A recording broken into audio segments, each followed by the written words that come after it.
عرب میں ایک سخی عورت رہا کرتی تھی جس کا نام ام جعفر تھا۔ وہ اللہ کے لیے لوگوں میں ایسے تقسیم کرتی تھی جسے دائیں ہاتھ سے دیتی تھی بائیں ہاتھ کو پتہ بھی نہیں چلتا تھا۔ اس طرح کی سخیہ عورت تھی۔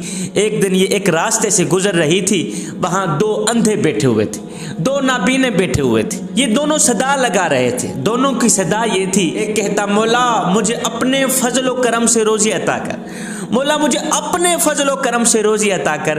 دوسرا اندھا کہتا مولا مجھے ام جعفر کا بچا ہوا عطا کر۔ اب ام جعفر اسی راستے سے گزر رہی تھی۔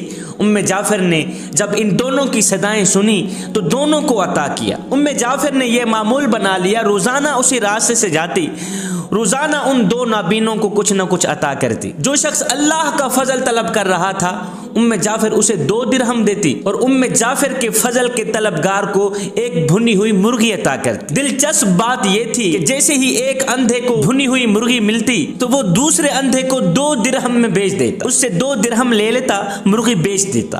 اب کئی دنوں تک یہ سلسلہ چلتا رہا۔ ام جعفر اپنے فضل کے طلبگار کو ایک بھنی ہوئی مرغی عطا کرتی اور اللہ کے فضل کے طلبگار کو 2 درہم عطا کرتی۔ یہ سلسلہ کئی دنوں تک چلتا رہا۔ ایک دن ام جعفر اس اندھے کے پاس آئی، اس نابینے کے پاس آئی جو ام جعفر کے فضل کا طلبگار تھا۔ آ کر کہا او اندھے مجھے بتا کیا تمہیں 100 دینار ملے ہیں؟ اندھا حیران ہو گیا، کہا نہیں مجھے تو نہیں ملے، مجھے تو ایک بھنی ہوئی مرغی ملتی تھی، وہ مرغی میں دوسرے اندھے کو 2 درہم میں بیچ دیتا تھا۔ ام جعفر نے کہا او اندھے جو اللہ کے فضل کا طلبگار تھا میں اسے 2 درہم دیتی اور تمہیں بھنی ہوئی مرغی میں 10 دینار ڈال کر دیتی، او نادان میں تو تمہیں ہر مرغی میں 10 دینار ڈال کر دیتی تھی اور تو وہ 10 دینار نکالے بغیر 2 درہم میں بیچ دیتا تھا۔ یہ سنتے ہی اندھے نے چیخ ماری، ایک زوردار چیخ ماری، اپنا سر پیٹنا شروع کر دیا، کہنے لگا ہائے میں مارا گیا،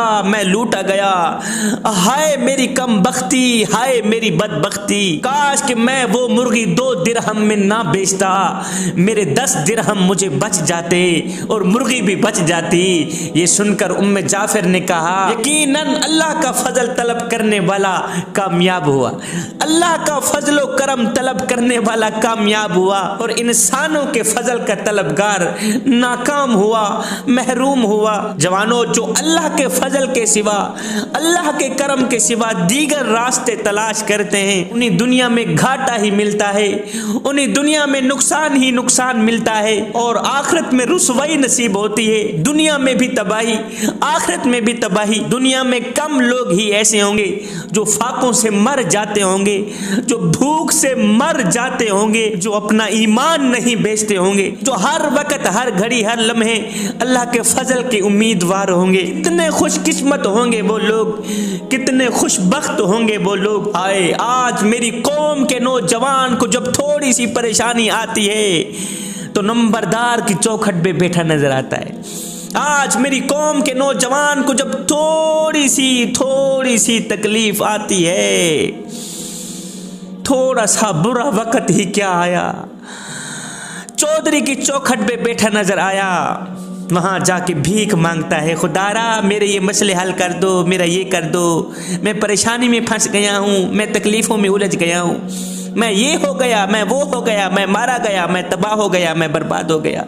خیو نادان تجھے چودھری کی چوکھٹ تو نظر آئی اور تجھے نمبردار کی چوکھٹ تو نظر آئی، تو اتنا نابینا ہو گیا، تو اندھا ہو گیا، تیری آنکھیں نہیں ہیں، تجھے مالک کی چوکھٹ کیوں نہ نظر آئے، تجھے مالک کا دروازہ کیوں نہ نظر آئے۔ کعبے کی دہلیز پہ بیٹھا ہوا ایک شخص رو کے کہہ رہا تھا مالک بچے بھوکے ہیں، میں بھوکا ہوں، اپنے فضل و کرم کا صدقہ مجھے کچھ عطا کر۔ ایک شخص قریب سے گزرا، اس شخص کا رونا دیکھ کر، آنکھوں سے نکلے آنسو دیکھ کر 100 درہم جیب سے نکالا، اس مانگنے والے شخص کو دے دیا۔ اتنی سی تھیلی بھری ہوئی تھی، یہ لے جا، خود بھی کھا، اپنے بچوں کو بھی کھلا۔ اس غریب شخص نے وہ تھیلی لے کر جھٹک دی، یہ کہتے ہوئے اس کی تھیلی جھٹک دی، کہا اگر تجھ سے مانگنا ہوتا تو اللہ کی چوکھٹ پر بھی نہ آتا، اگر مخلوق سے مانگنا ہوتا تو مالک کے دروازے پہ کیوں آتا؟ اے نادان تجھے چودھریوں کا دروازہ تو نظر آیا، تجھے نظر نہیں آیا تو کریم رب کا دروازہ نظر نہیں آیا۔